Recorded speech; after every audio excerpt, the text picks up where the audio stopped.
ইঁদুর কিন্তু সবাইয়ের ঘরেতেই কম বেশি থাকে। তো আজকে আমি 3টি রেমেডি নিয়ে চলে এসেছি। 3টি রেমেডি ইঁদুরের উৎপাত থেকে মুক্তি পাবেন। আসসালামু আলাইকুম। তো ওয়েলকাম করে নিচ্ছি আরও একটি নতুন ভিডিও দেখার জন্য। তো এখানে কিছু ইঁদুরের পছন্দ মতো খাবার নিতে হবে। এখন কিন্তু ইঁদুররাও অনেক চালাক হয়ে গিয়েছে।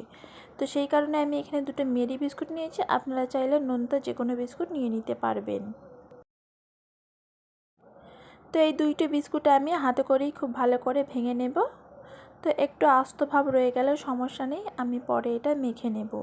তো এখানে আমি দেখুন ইঁদুরের পছন্দ মতো এখানে আমি দিয়ে দিচ্ছি কফি 1 চা চামচ মতো দিয়ে দেব।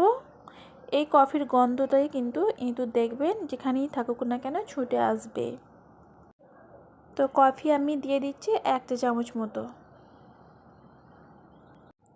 কফি পাউডারের একটা দারুণ গন্ধ। তো দেবার পরে এখানে দেখুন আমি মিশিয়ে নিচ্ছি। আরও একটি জিনিস দিয়ে দিচ্ছি, এটা কিন্তু ইঁদুরের পছন্দেরই খাবার, আটা। এখানেও আমি দিয়ে দিলাম 1 চামচ মতো আটা। এই 3টি উপকরণ দেবার পরে খুব ভালো করে একটু মিশিয়ে নেব। তো এই 3টি খাবারই কিন্তু ইঁদুরের পছন্দকর খাবার। তো এবারে আমি যে উপকরণটা দেব, এটা কিন্তু খেলে ইঁদুরের পেট ফুলে যাবে আর কিন্তু ওরা সহ্য করতে পারবে না। তো এখানে আমি দিয়ে দিচ্ছি 1 চা চামচ মতো খাবার সোডা। আর সাথে এখানে আমি নিয়ে নিয়েছি কর্পূর।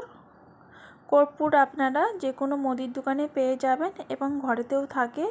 তো তা থেকে আমি একটা কর্পূর নিয়ে ভালো করে পাউডার করে নেব। কর্পূরের গন্ধে কিন্তু ইঁদুর সহ্য করতে পারে না। তো এখানে একটা পেপারের মধ্যে কর্পূরটা রেখে একটু হালকা করে পেস্ট করলেই দেখবেন খুব সুন্দরভাবে পাউডার হয়ে যাচ্ছে। তো এখানে পাউডার হয়ে গেছে, মিশিয়ে নেব। আরও একটি জিনিস দেব। তো এবারে আমি যে ইনগ্রিডিয়েন্টসগুলো দিচ্ছি এগুলো কিন্তু ইঁদুরের অপছন্দকর। তো এখানে আমি দিয়ে দিচ্ছি কোলগেট মাজন। খুব বেশি দেবার দরকার নেই, একটু মতো দিলেই হবে। কোলগেট মাজনের গন্ধটাও কিন্তু সহ্য করতে পারে না। তো এবারে আমি পানি দিয়ে মেখে নেব। ইঁদুর যেখানেই থাকুক না কেন আপনারা এই রেমেডিটা যদি একবার ইউজ করেন তাহলে দেখবেন বাড়ির আশেপাশে থেকেও ইঁদুর কিন্তু চলে যাবে আর বাড়িতে আপনার আসবে না। এই রেমেডিটা আপনারা সপ্তাহে 2 বার কি 3 বার ব্যবহার করতে পারেন। অতিরিক্ত যাদের ঘরে ইঁদুর আছে ঘরোয়া উপকরণ দিয়ে আপনারা তৈরি করতে পারবেন, কোনো ওষুধ বা কোনো কেমিক্যাল ছাড়াই। শুধুমাত্র ঘরে থাকা কিছু জিনিস দিয়ে তৈরি করে নেওয়া যায় এমন একটি সুন্দর রেমেডি।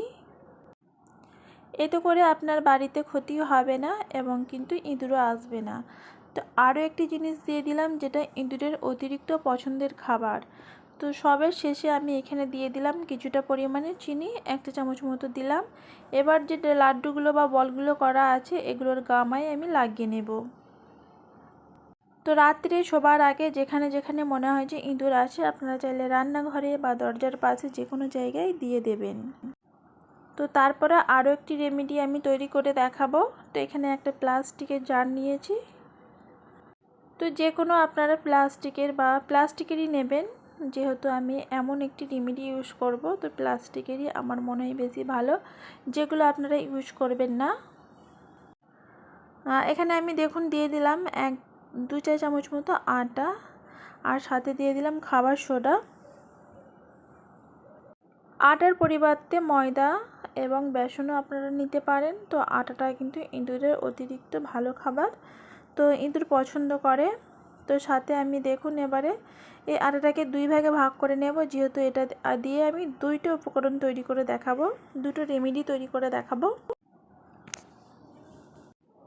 তো এখানে আমি 1 চামচ মতো তুলে দিলাম আটা আর এখানে আমি অ্যাড করে দিচ্ছি হারপিক। হারপিক আমরা সকলেই জানি যেখানে পড়বে অনেক মানুষের কিন্তু স্কিনকে খারাপও করে দেয়, নষ্টও করে দেয়। যদি একবার ইঁদুর খেয়ে নেয় তো ইঁদুরের একদমই শেষ অবস্থা।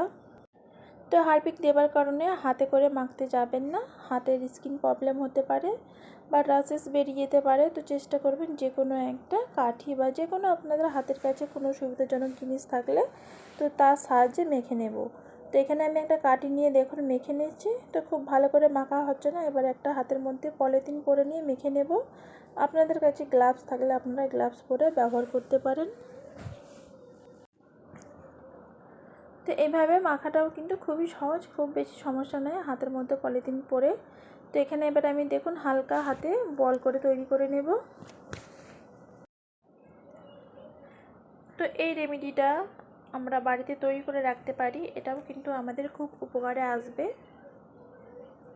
এবং ইঁদুরের সাথে সাথে যদি তেলাপোকা বা আরশোলা এটাও কিন্তু খেলে মারা যাবে। আপনারা চাইলে এটাও একবার ট্রাই করতে পারেন। আর এখানে আমি ওই যে আটাটা রেখেছিলাম ওটার মধ্যেও দেখুন আরও একটা রেমেডি দেব। তো রেমেডি তৈরি করে নেব, খুবই সহজ আর প্রত্যেকের ঘরেই থাকে এবং সবাই কিন্তু খেয়ে থাকে, তা থেকেই আমি এই জিনিসটা নিয়েছি। এটা কিন্তু বিড়ি এবং সিগারেটের তামাক, এটা তামাক নিয়েছি, আপনারা বিড়ি সিগারেটের মধ্যে পেয়ে যাবেন খুবই সহজভাবে।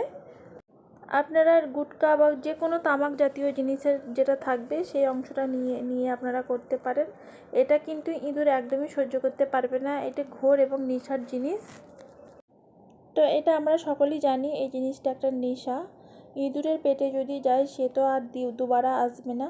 আর এখানে দেখুন অল্প অল্প পানি দিয়ে আমি তৈরি করে নেব। আপনাদের কাছে এই 3টে রেমেডি কোন রেমেডিটা বেশি ভালো লেগেছে অবশ্যই কমেন্টে জানাবেন। আর নতুন বন্ধু হয়ে আসলে প্লিজ চ্যানেলটিকে সাবস্ক্রাইব আর একটি লাইক করে দেওয়ার অনুরোধ রইল। আর এতক্ষণ আমার যারা সাথে আছেন তাদেরকে জানাই অসংখ্য ধন্যবাদ। তো আপনাদের যেখানে যেখানে মনে হবে যে ইঁদুর প্রবেশ করে আপনারা চাইলে সেই জায়গাগুলো দিতে পারেন, এবং কি আপনাদের যেখানে গাছপালা লাগানো আছে সেই সব জায়গাগুলোতেও কিন্তু দিতে পারেন। অনেক সময় দেখা যায় গাছ নষ্ট হয়ে যায় ইঁদুরের উৎপাতে, আপনারা চাইলে একটা করে বল ওর মধ্যেও রেখে দিতে পারেন। তো ভিডিওটিকে আর বেশি বড় করব না, এখানেই শেষ করলাম। আবারও অন্য কোনো রেমেডি বা ভিডিও নিয়ে চলে আসব। সবাই ভালো থাকবেন আর সুস্থ থাকবেন। এতক্ষণ আমাকে সময় দেওয়ার জন্য অসংখ্য ধন্যবাদ। আর ভিডিওটির শেষে অবশ্যই একটি লাইক করে দেওয়ার অনুরোধ রইল। আল্লাহ হাফিজ।